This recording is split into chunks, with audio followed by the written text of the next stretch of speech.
We are here at Rumco to learn more about human trafficking, and why that we have felt that if we can work together, the problem that we have picked up is from the source countries. So the source countries like Malawi, we felt like if they can tackle this problem of trafficking in persons back home and to do awareness back home, that will minimize the victims from Malawi to South Africa. So the workshop, which is mostly based on um, dealing much on awareness that will benefit the people back home,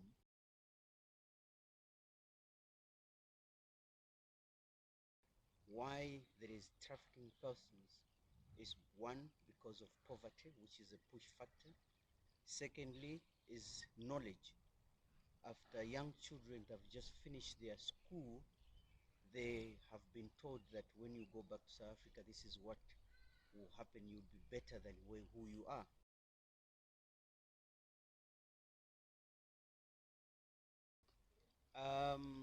From the church, from the background where we're coming from as a church, we feel like the church has got a different approach. Jesus said, I've got hands, but as the community, use my hands. So there is a message of gospel that goes into with the awareness campaign.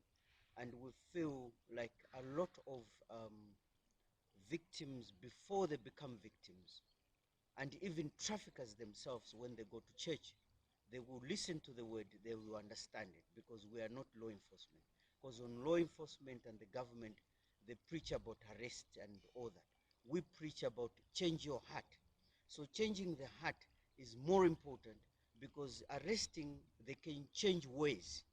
But in changing your heart, you change your attitude of not doing the bad things. So it's about, like, if you talk of trafficking in persons when you come to church, is a sin. And when you go out, is a crime. So there's two different things.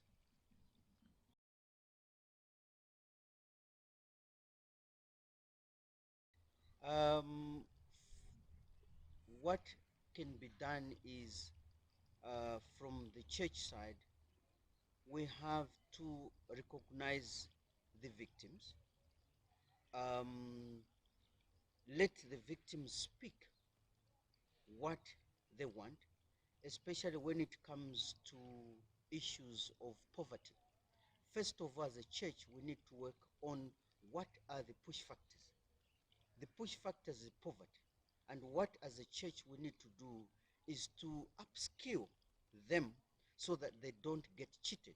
And once they're upskilled, it means that they will be sitting in their corners doing businesses, and that business, one, is going to benefit the diocese, is going to benefit their families, and is going to benefit themselves to find a little bit of some money.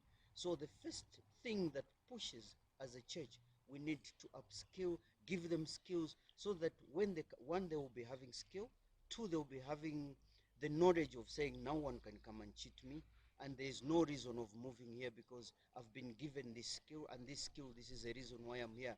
And we feel as a church as well, um, inside the church, we also feel like, as Pope Francis said, this is a crime against humanity.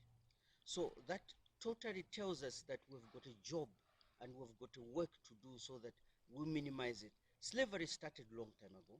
And who were the frontliners that time?